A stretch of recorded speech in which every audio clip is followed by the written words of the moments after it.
Thank you to our sponsor for Season 2, Punto Space. The contemporary raw space combines capacity with intimacy. 4 distinct spaces on 3 levels encompass more than 3,500 square feet. Custom configurations, a state-of-the-art audio-visual system, and full-service support provide endless possibilities for realizing your creative vision. Welcome to Currency Shift, the podcast where we showcase and share insights from first, only, and the disruptive. These are people who are creating new lanes and carving new paths for women, people of color, and diversity and inclusion. My name is Sade Simone. Let's get started.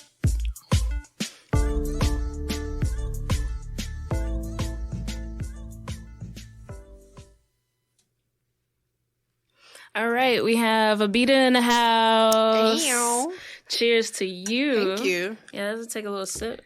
Cheers to you too. Oh, take that sip. I can take yeah, the sip. You gotta take the sip. This is good. Thank you. Yes. Can you reveal or that not so much? I can reveal it. What's beneath the ochre? I'll show you Container. but don't repeat it on the show yet. Okay. But it's the boom. Oh, okay. I'm so I don't even know what that means. I'm so not a drinker, but I like stuff that tastes like juice. You know? Anything close to grapes and fruits, I'm into. Yes. You know. I like the champagne. This is like the rosé. Mm-hmm. And I really appreciate the flavor, and it's not too heavy. No, it's not. It's nice. So it gives you a good vibe. Mm-hmm. Warms me right up. I'm a fool just to put that out there. Yeah, no, I love it. I love silly. it. I love it. Thank you so much for being on the show. So I really appreciate it. I look at your company as disruptive for the whole industry, period, because your focus is on women, right? In the music industry on the back end. But then I also look at you as first, because I haven't seen any other companies that's structured the way yours is and the focus of the type of women that you're focusing on. Tell the people a little bit about what you're currently doing, the name of your business, and who you are. Sure. Hello, Currency Shift. Yeah, my Currency Shifters. Currency Shifters. It's Abhita Austin. I'm the founder of the Creator Suite, and it's an organization that supports women in music production by providing them with increased visibility, access to education, and career opportunities.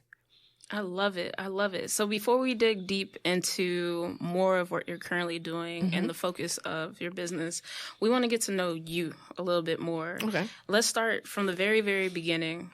What were your aspirations when you were younger? That's a funny question. That was a long time ago.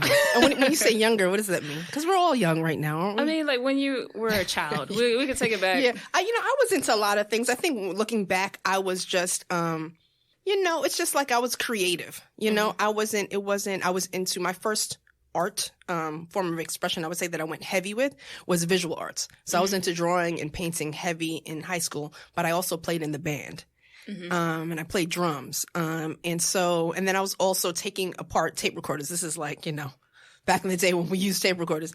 And so I was taking apart tape recorders. So I guess that was the tech side. I was like taking apart VHS recorders and like VHS tapes and just like trying to and recording myself all the time and listening back. I wish I had those tapes now, but so I was just creative, like just doing a whole bunch of stuff. My mom is super creative. She doesn't even consider herself that, but she had us doing like a lot of things, So I think I didn't know what I wanted to do. I definitely didn't know what I wanted to do when I hit college. I was undecided, and then I figured it out, and it kind of morphed into music.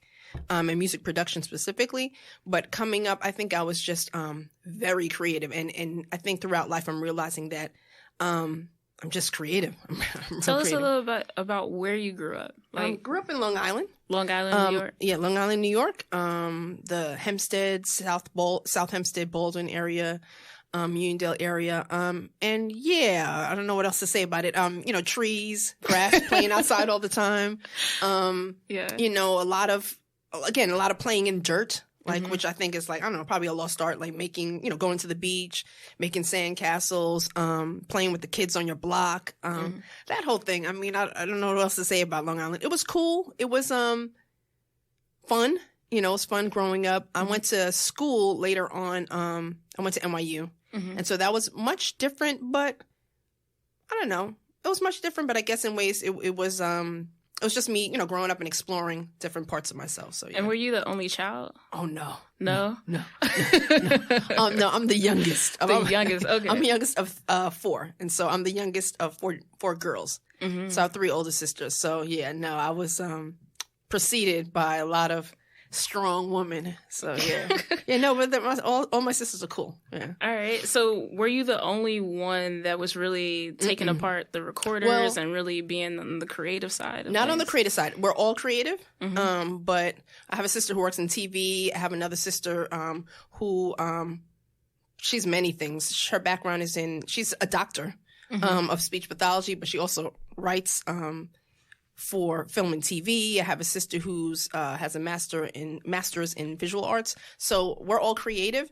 I think I was just more on the technical side of taking things apart. And if a if a computer had to be set up, it was me. If a TV had to be set up, it would be me doing it. So yeah. Yeah. No, that sounds exciting.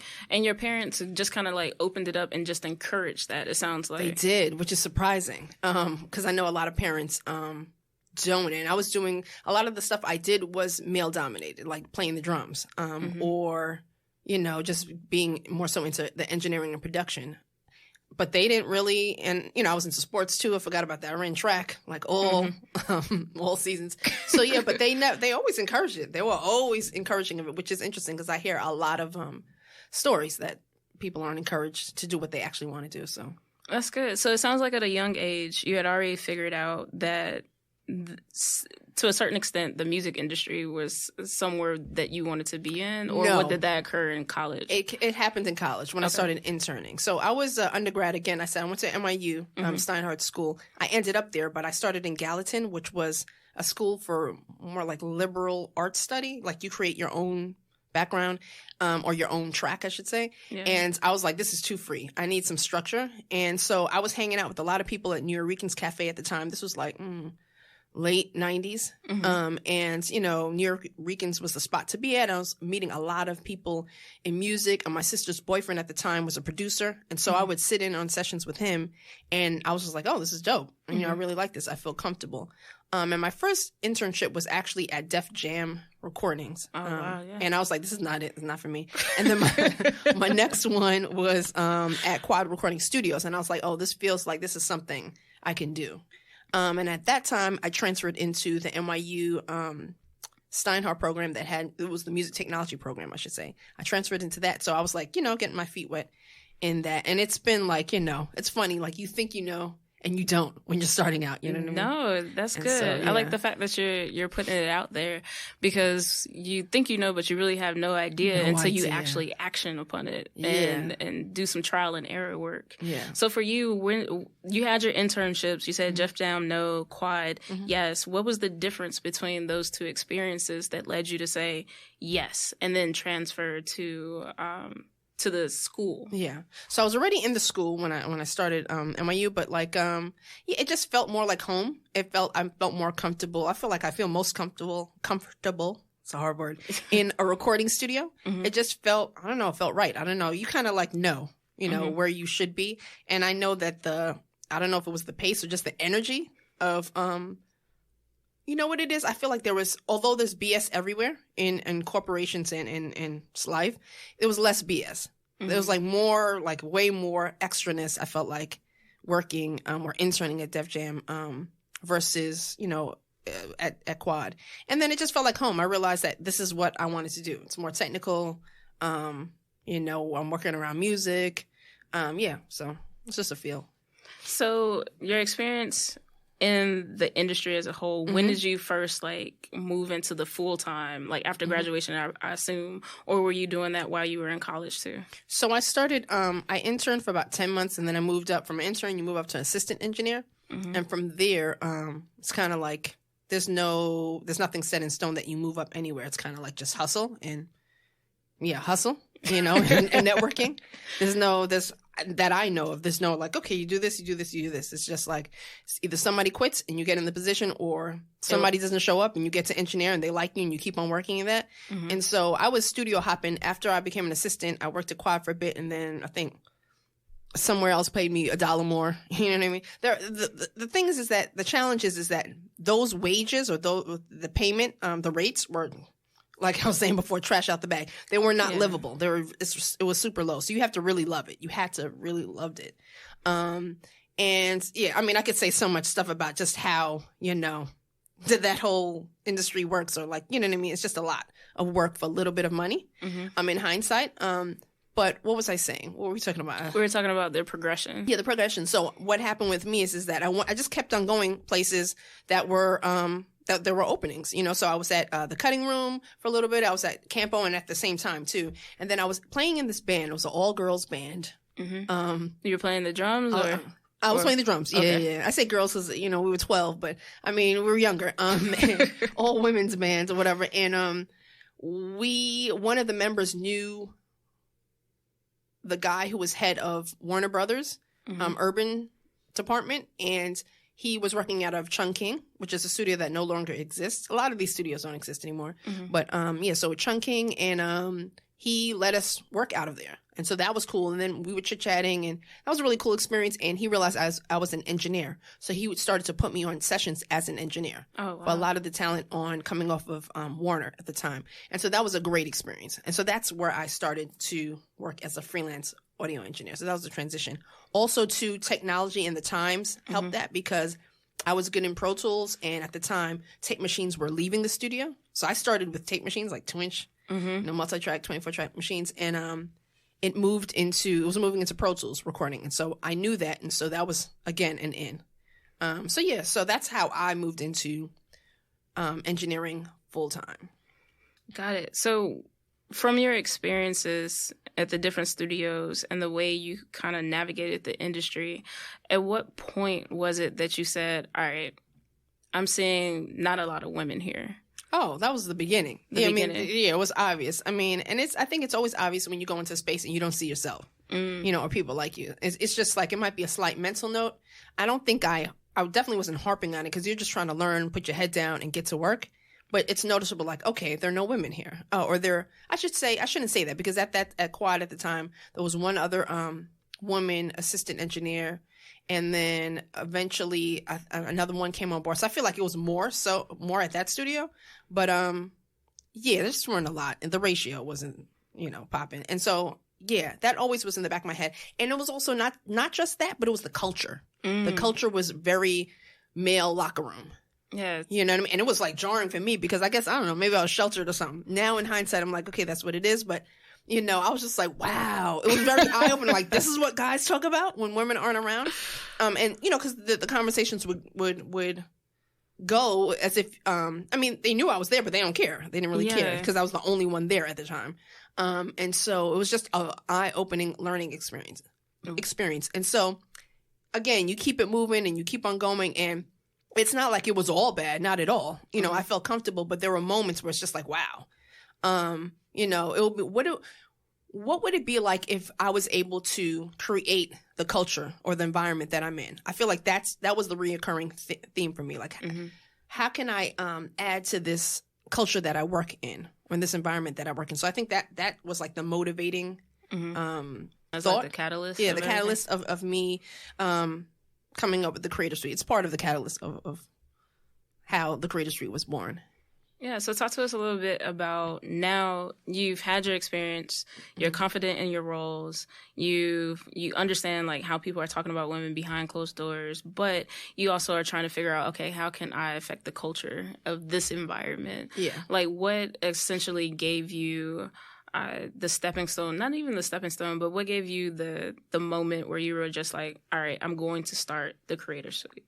It was a longer ramp up to that. Like, after I, how do I phrase this? After I was working in various studios and freelancing, I decided, this was like 2009, to start my own small studio, a basement level of my house.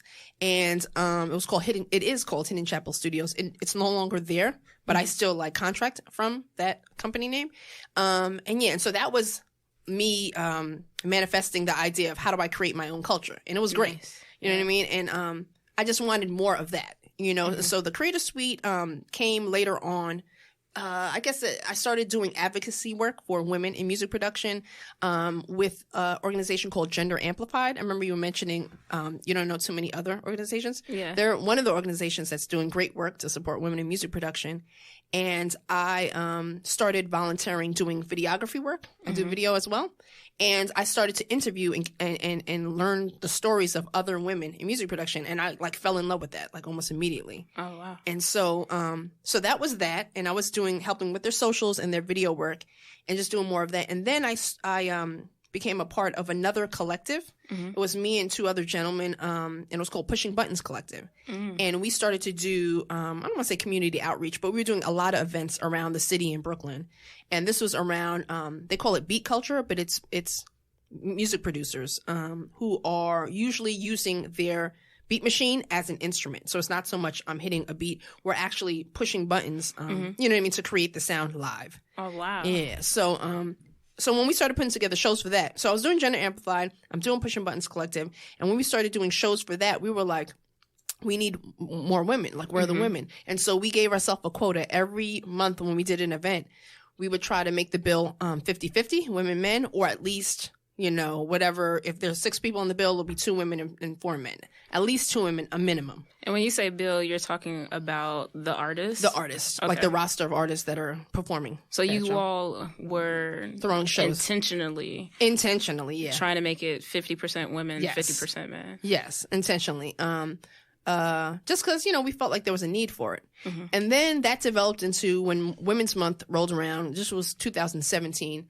I thought it would be a great idea to do a celebration of women in music production because all of this was making me hype. Like I was just like, because when I'm seeing these women, they're like women in music production really inspire me. It's like really a motivation. Maybe because I never, I never experienced it maybe it was something I was like, thirsty for and I didn't realize it. Yeah. But it's just really empowering to see women kill it. You know, just period. And then in the field that you are working in, to me, it's awesome. So it was also feeding me. So I decided to do a celebration of women in music production event. Mm-hmm. It was the first one, 2017, was at Star Bar. And I did a mini doc on every woman, like there were 5 women on the bill, and I did a mini doc on them. And it just was our best, like it ended up being our most attended event. Oh, you know wow. I mean? And so I was just like, we got to do this every year. So that was like really the start of the Creator Suite. I didn't call it the Creator Suite that year, but then the next year I named it the Creator Suite. And then the following year, I no longer was with Gender Amplify, no longer was with Pushing Buttons Collective. Mm-hmm. And I said, you know what, I'm going to start my own organization, and I'm calling it the Creator Suite.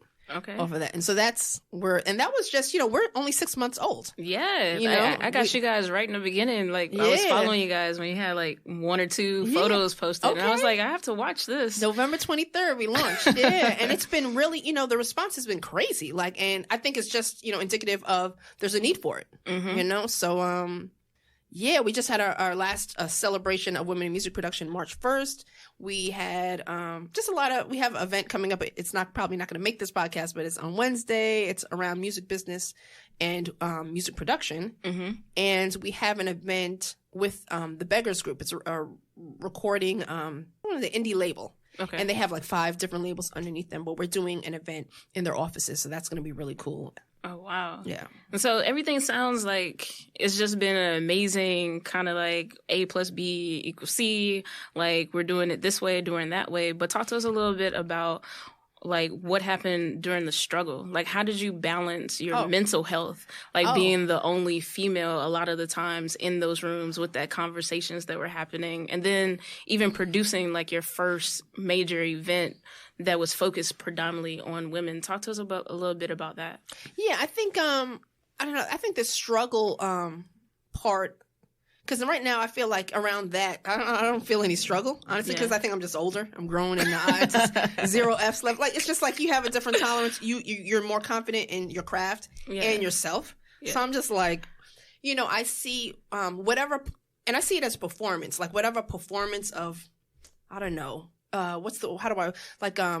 performance of extra masculinity, like puffing. I look at it like, really? Like, it's just like performance to me. At this point, I'm like... It's like 2019, really? That's how you feel? Yeah, it's very 2000 and late for me. Like, it's just, that's the way I receive it. But I understand, like, when I was younger, it wasn't like that. Mm. It was intimidating. It was, I don't know what you call it, patriarchy or whatever that nonsense is.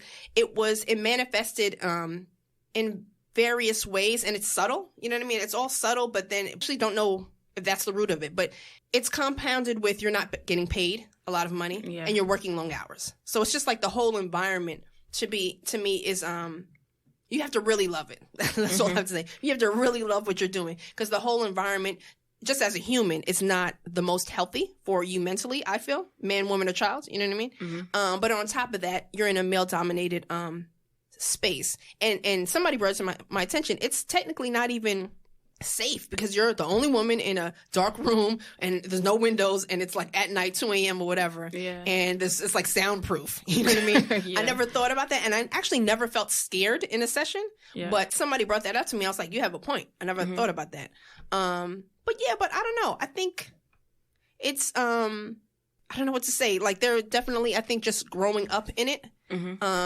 Just like I said, the conditions of the environment, it's not choice. Yeah. But the thing is that I'm solution oriented. So, there are a lot of things. And I'm also a Black woman. You know what I mean? So like we're used to creating a path when there's none. Right. You know what I mean? Yeah. And so like you just make it happen. You just have to figure it out. You know what I mean? I think the great thing about engineering and production is that it teaches you to troubleshoot.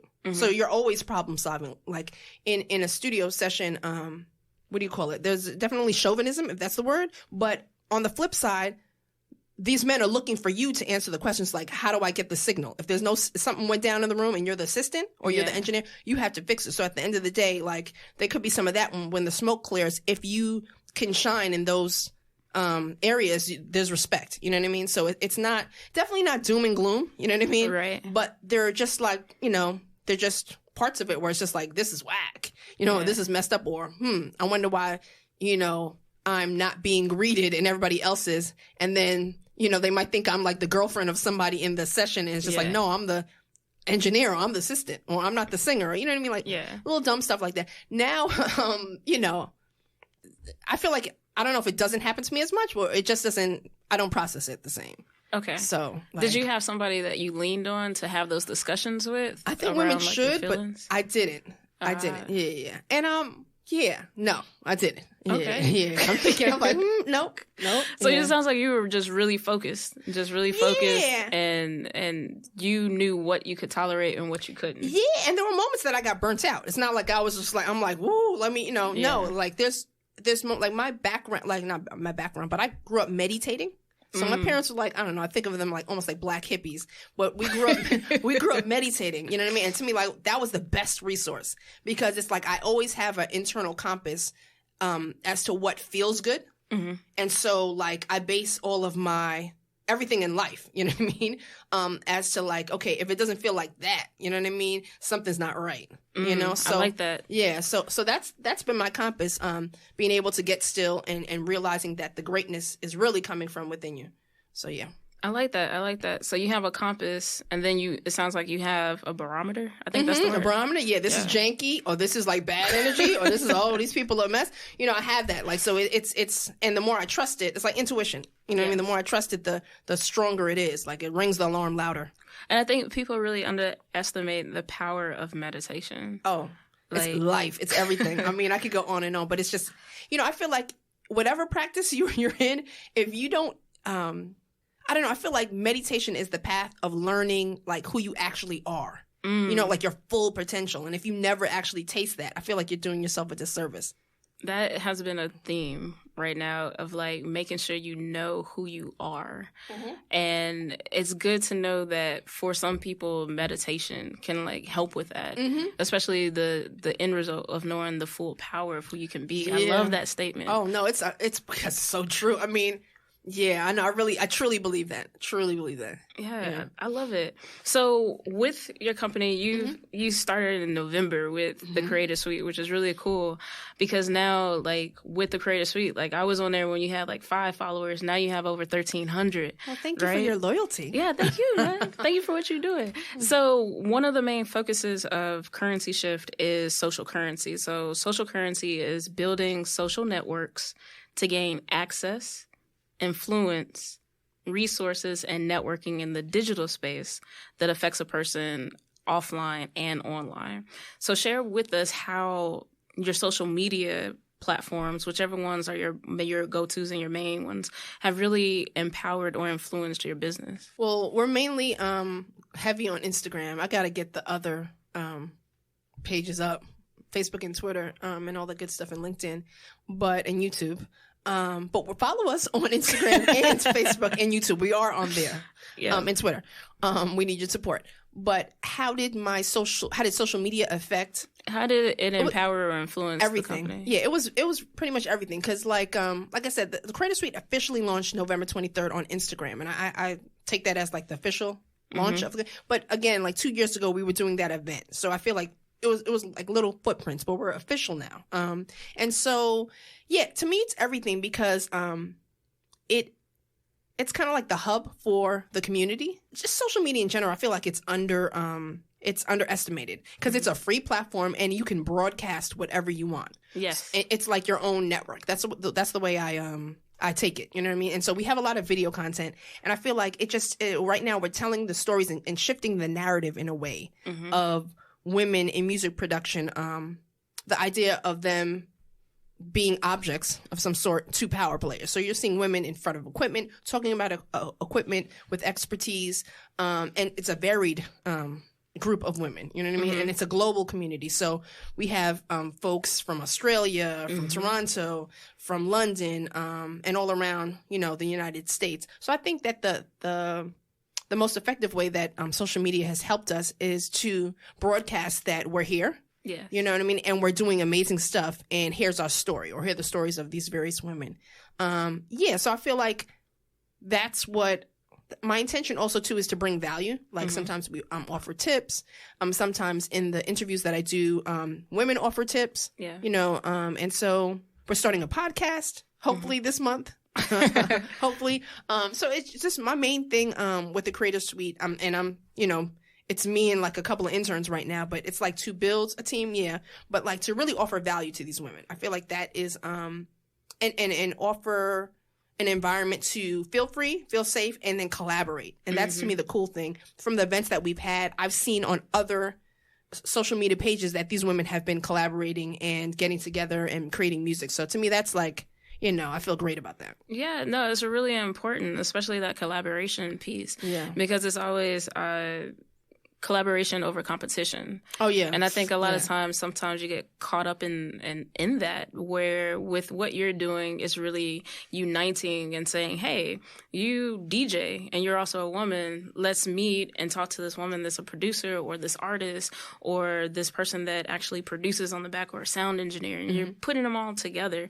Like one of the things that I was like really big on when I was stayed in Charlotte, North Carolina, there's this organization that's called With These Hands. Okay. And what they do is they teach young people how to DJ. So that was kind of like my big thing is when I was younger, you talk about listening and recording the tapes, I would record DJ mixes and I would actually like listen to them under, like I had a little radio recorder under my pillow so my dad would know, and I'd just be listening to how the DJ mixed and cut the beats and everything. I'm not a DJ, but I appreciate the technical and the creative part of DJs. So With These Hands, that organization in Charlotte, I would just volunteer. I couldn't teach them nothing, but I was there rooting them on, encouraging them, and helping them. So whenever I go out, I always look for, is the DJ male or female? Because I always find that the women DJs, there's just something different about their technique, and they really pay attention to the crowd and the vibes. It's just something spectacular. I don't know. Yeah. No, I guess I totally agree with you. It's interesting, and I don't want this to be like counter to what I'm doing because it's not. But I think there's definitely a difference between men and women for sure. And I think the way that we've been socialized, women just are been socialized to listen more, and I think that lends itself to production, music production in particular, because there's a lot of listening, and then also listening to music, but listening to another person's opinion and processing it and framing it into magic. You know what I mean? Framing it into something that's really cool. But I think that I don't know. I feel like my motivation is not so much, I don't know if this is going to come out weird, but it's not so much, I don't want it to seem like women per se are better, than men. My whole thing is that we're just not visible, and there's a whole bunch of us that are amazing in production, and nobody knows about it. It's the exposure piece. It's the exposure piece. It's more so like, let's create that balance, and let's talk about why there's a barrier there. You know what I mean? Exactly. Because we're all dope, but how come some are excluded? Like, that really is, I would say, my motivating, thought behind the work that I'm doing. No, and that's good. Yeah. That is essentially good. Yeah. And I love social media because, like, for your particular business, I was a OG follower, and I could see the buildup happening. Thank you. I could watch some of the videos and better understand, oh, wow. Like, it was exciting for me to be exposed to this variety and the depth of women that are actually in this side of the industry. Yeah. Because I'm aware of, like, the celebrity parts, but understanding, like, there are women behind the scenes, too, that you don't really get to see, that exposure piece. And I think that's really important. And that's why I wanted you on the show to, like, talk about all of this, because the exposure piece is what takes a woman from saying, all right, I want to be a rapper or singer, to, I could do it all by myself. I can be the music production. I can start my own studio. I can find other women who are like me so I don't feel isolated or unprotected, so to speak. Yeah. Because I think a lot of people, they're only visual into, like, the back end of the music industry is like love and hip hop. Oh, yeah. Yeah, I don't know what to say about that. I know. I plead the fifth. We'll all plead the fifth, but, it's good to have positive, exposure. 100%. And I think that I was, the last event that we had on March 1st, it was our third celebration of women in music production. And I was running around, I was hosting, and I was running around, and I didn't get to actually fully absorb, like, the breadth of it, so to speak. But a lot of women told me after, like, this one woman, we had this beat cipher, and it's just like when women are around a table, producers around the table, and they have their beat machines, and they're playing a minute, like, of music. So it's like round robin, like one person plays, and it's seamless, so it's transitioning. And that seemed to be the highlights of the event. And this one woman told me afterwards that she was crying during it. And and I was getting, like, we got great feedback. That event, compared to the years before, was like 90% women. So, like, the word's getting out. And I realized that what she told me, I should say, is that she's never seen that before. And so it's almost like I take it for granted because I've seen this before. We've did it a couple of times. You know what I mean? I've lived this in my life. But, like, there are a lot of women who have never seen themselves. So it's like we're showing women in production themselves for the first time. I feel like that's amazing. That's huge. Yeah, that's huge. So, yeah, it's really powerful to see that modeling, because it not only says, that it's out there, but it says that I can do it. You see yourself doing it. You know what I mean? It's like me when I see Serena. I can't play tennis, but I'm like, I love it. Yeah. Yeah, when she wins, I feel like I just won. Yeah, like, exactly. I mean? For the culture. Yeah. Talk to us a little bit about, like, because you're doing this, like, it's you and your interns. How do you balance all of this? Craziness. It's nonsense. It's foolishness. No sleep. I mean, it's not choice. I realized that I have to go slower on the weekends. It's madness. Yeah, I have to go because I'm doing a lot of the social. Like, all that stuff eases me. But we're trying to change that. I'm not trying to live that life exactly. But, I'm doing what I need to do to make it happen. You know what I mean? But, yeah, I realized I have to go slower on the weekends because, I've gotten burnt out a bunch of times, and it's not choice. You know what I mean? But, yeah, I think when you love what you're doing, you have a lot of energy around it, but you have to go to sleep at some point. And when you don't, you can get jacked up in the game. So I think that's been my issue. Yeah. So it's just like, certain things you just have to realize you can't go to sleep at 3 a.m. or 2 a.m. editing stuff, So it's, you got to balance some stuff out. But at the same time, there is something to be said about hard work and grinding, because this is the beginning.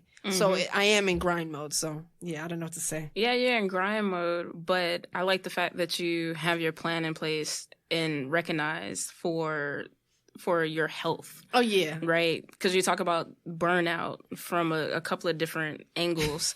And I, too, understand that because I've been that person 3 a.m. editing and then going to work by like 9. Yeah. Right? It's not healthy. No. But you got to do it to a certain extent because it's like, this is your baby. This is something that you're creating and you see the bigger impact. Yeah. Because you're getting the feedback from people who are like, I appreciate this. So from the very beginning of the career to where you are now, if you could take one piece of advice from everything that you've experienced from the start to where you are now and place it on a Post-it on your desk, what would that be? Piece of advice to give to yourself. Myself? I give myself. What am I giving you, Abhita? Let me think. I would say never underestimate your ideas. You know, I would say I feel like the most success that I've had have been directly from the ideas that have come out of my brain. So yeah, I would say never underestimate the power within you and your ideas. I love that. I think people they question themselves too much instead of just trusting themselves. Yeah, no, it's a process. Yeah, I've come a long way. Come a long way. Yeah. But I love it. All right, so this round, this is the speed round. Do we need to just do another cheers? To do another? Yeah, I mean, drink if you, or, but you driving. Yeah, I don't want any okay. more. Okay, Let's just take a little champagne. Okay, let's do it. It's funny because it's so consistent. Before I do a speed round, all the guests are like, let me take a sip. Yeah, let's just transition. I think we just want to transition. It's like a little wind chime. Yeah. So, in the speed round, I'm going to ask you a few questions. Okay. Whatever comes to mind. I feel like I want to put my hand on a buzzer. I know, right? Okay. Yeah. Whatever comes to mind, just say it. Okay. There's no right or wrong here. I feel a little scared right now. Oh, don't be scared. Let me hold on, because I'm getting serious. Sometimes I get serious because I'm excited and I gotta focus. But yes, just relax. Okay. Just do a little wave here. Do a little wave. Okay. All right, cool. All right. So the first question. Yeah. What gets you out of bed? Oh. The Creator Suite. What is your favorite band, artist, or group? I love Hiatus Coyote. Yeah, I don't know if I'm pronouncing the name. Hiatus Coyote, I think they pronounce it, but it's a band out of Australia. Amazing. They're like jazz meets R&B meets, I don't know, a little bit of hip hop, a little bit of Jay Dilla. Just dope. I love them. Nice. Yeah. Role models. Shirley Chisholm. Who else? I don't know. My mother. God. Saints. Yeah. Nice. Favorite drink? I made a really good drink last night. Let me tell you about it. Tell us about it. It's really good. I called it a summer breeze. Okay. And it is dark cherries frozen, but you blend it with lemon, apples juiced, ginger, and mara, and pineapple slices. What? So it's like a fruit drink, non-alcoholic drink. Non-alcoholic, but a lot of ginger. A lot of ginger. Ginger will change your life. I just want to put that in. That's probably the best advice I would give myself as well. Ginger will change your life. But that drink, what? This sounds refreshing. Oh my gosh, yes. All right. Yeah. Luxury. I like the fact, before we move on, I like the fact that you said that you made a drink. When I was thinking about making a drink, I was like, take some tequila and some pineapple. Yeah. But you went deep. You have the cherries, everything. The emulsifier, so it involves a Vitamix of some sort, emulsifier, and blender, and a juicer. So yeah. Yes. Hardcore. I like it. I like it. All right. Luxury item. I don't know. I don't know why I'm thinking computer. I'm basic. Okay. Yeah. Is it a laptop or a desktop? Laptop. Yeah. All right. Perfect. Like a tricked out new Mac. Okay. With all the fixings. The little RAM on 1,000. Yeah. The little touch board and everything. Yep. All right. Nice. I like how you went RAM. RAM. Yeah. Let's get that processing power. Yeah. On a million. I don't know what's the latest processor on a Mac. i7. Are we still at i7? We don't know. I don't know. I want the fastest though. Yeah. Whatever that would be. I like it though. What's your favorite food? Can it be fruit? It could be whatever you want. Mangoes. Love mangoes. Okay, so I've seen the ladies, because I've been in New York for about 5 years, Mm-hmm. but I'm always tempted because I see the ladies with their mangoes and they put some type of seasoning on it and they shake the bag. We're not doing that. No. You're people from West Indian? Nah, No. Chicago, South Side. Okay, yeah. My mom's from Trinidad. My dad's from Guyana. So, I don't know. The culture, we just love mangoes. So I don't no want, seasoning? Oh, no. We don't want to season nothing. Yeah. Okay. No. Well, I got to try it because I've been tempted because I see them and they put the little seasoning on. They have like this whole cart full of seasoning and they just shake it up and they sell it. But hey, I don't want that though in my life. But I just want a straight mango. Mango. Yeah. Okay, yeah. got it. Favorite country to visit? So that means that I visited it before? Mm-hmm. It could be that or a country that you want to visit. I want to visit other parts of Africa. I've only been to Cote d'Ivoire. But I guess right now the favorite would be Trinidad. I love Trinidad. All right. Ireland, but yeah. Best way to give back? The best way to give back, I feel like, I don't know. Well, I'm going to remix it. I feel like the best way to give is to not look for something in return. Yeah, so I feel like the best way right now for me to give back is through the Creator Suite. But I don't know if I think about it as giving back. It's just empowering and it's something that excites me. But I feel like the best way to give is to not look for anything in return. Right. That's like really giving. That's fair. Retirement place? Oh, we ain't never retiring. What you talking about out here? Retirement place? I don't know how to answer that. Maybe a beach house. A beach house? Not for, I don't know what's going to be underwater and not underwater. Yeah, but, climate change. Yeah, some Caribbean something or, but it won't be, we're never retiring, but it won't be a permanent place. It'll just be like for a couple months out of so vacation house, maybe best place for vacation. I like that. Yeah. Cartoon. Only thing that comes to mind is I'm grown, Inspector Gadget. Yes, I love that show. Yeah. Inspector Gadget. Go Gadget. Right. All Grew right. up on that. Drama. Drama? Mm-hmm. No parts of it. I don't want no parts of it. Drama. Comedy. It was funny to me. You know what? I love the show. I just was watching Portlandia. I love Portlandia. Okay. That's my show. Yeah. All right. Mm-hmm. All right. Last question. What is happiness? Oh, like that's easy. So no. Happiness, I feel like it is something that is, generated by you. You know what I mean? I don't want to say subjective, but it's something that you can create. I feel like. I don't know. I'll leave it at that. It's something that you can create. Mm-hmm. I like that. All right. Is there anything that you would like the listeners to know?